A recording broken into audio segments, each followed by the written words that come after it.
ம். வணக்கங்கள். பாருங்கள் என் செல்வங்களே, நாம் குழந்தையாக பிறக்கும்பொழுது நமக்கு ஒன்றுமே தெரியாது.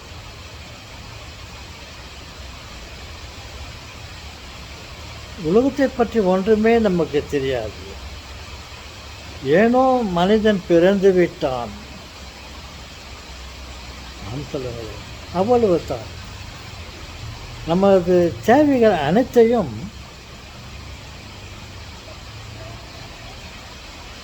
கடவுள் நமக்கு தந்தார். நாம் குழந்தையாக பிறந்த பிறகு நம்ம வளர்ந்து வருகிறோம் இல்லையா? யார் வளர்ப்பது? ஒருவேளை அம்மா பால் கொடுப்பார்கள், உணவு கொடுப்பார்கள், அவ்வளவுதான். அவன் எப்படி வளர்கிறான்?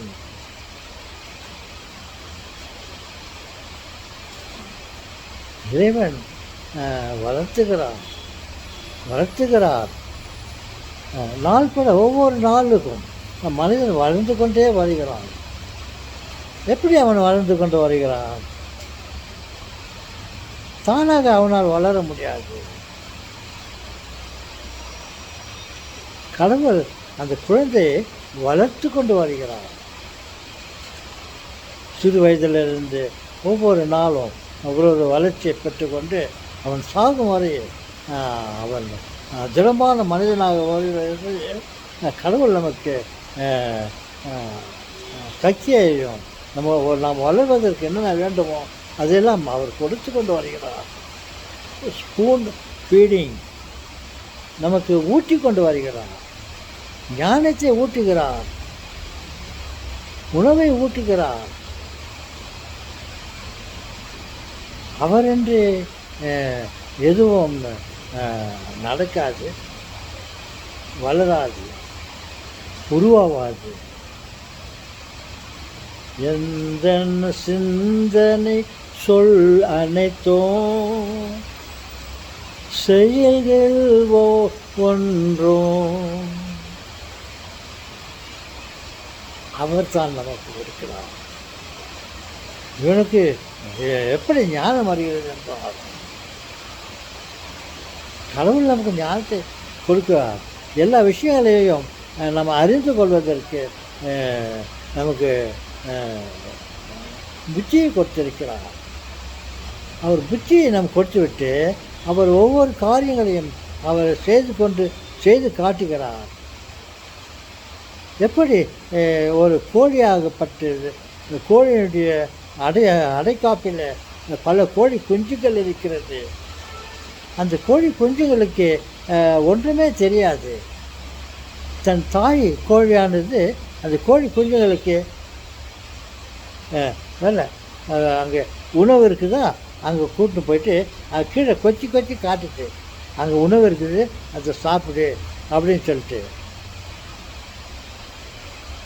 அதே போல் தான் இவனுக்கு பல விதமான ஞானம் அறிவுகள் எல்லாம் இருக்கிறதுனா எல்லாம் கடவுள் நமக்கு தந்தது சொல்கிறாங்களே.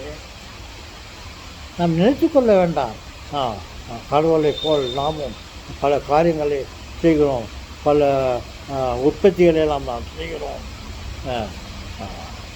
அப்படியெல்லாம் நினைப்போமானால் அது தவறு. ஒவ்வொரு விஷயத்தையும், ஒவ்வொரு விஞ்ஞான வளர்ச்சியையும், ஒவ்வொரு பொது அறிவையும் கடவுள் நமக்கு கொடுத்து கொண்டு வருகிறார் சொல்கிறாங்களே. கடவுள் நம்மை படைத்ததோடு விட்டுவிடவில்லை. நாம் பிறந்ததிலிருந்து சாகும் வரை நம்மை கண்காணித்து கொண்டு வருகிறார். எப்படி ஒரு குழந்தை வீட்டிலே, சிறு குழந்தை வீட்டிலே தவழ்ந்து கொண்டு இருக்கிறதோ அப்பொழுது தன் தாய் அந்த குழந்தை மேலே தன் தாய் முழு கவனத்தையும் செலுத்தி கொண்டிருக்கிறார். அந்த குழந்தை எங்கே போகிறது? என்னத்தை சாப்பிடுவது? எங்கே விழுந்து விட போகிறது? அதுக்கு ஏதாவது ஒரு இடைஞ்சல் ஆபத்து வருகிறதா என்று அம்மா பாதுகாத்து கொண்டு வருகிறார் இல்லையா? அதே போல் தான் கடவுள் நம்மை பாதுகாத்து கொண்டு வருகிறார். சிறு குழந்தையை அம்மா பார்ப்பது போல நாம் பிறந்ததிலிருந்து இறக்கும் வரையில் கடவுளுக்கு நாம் சிறு குழந்தைகள்.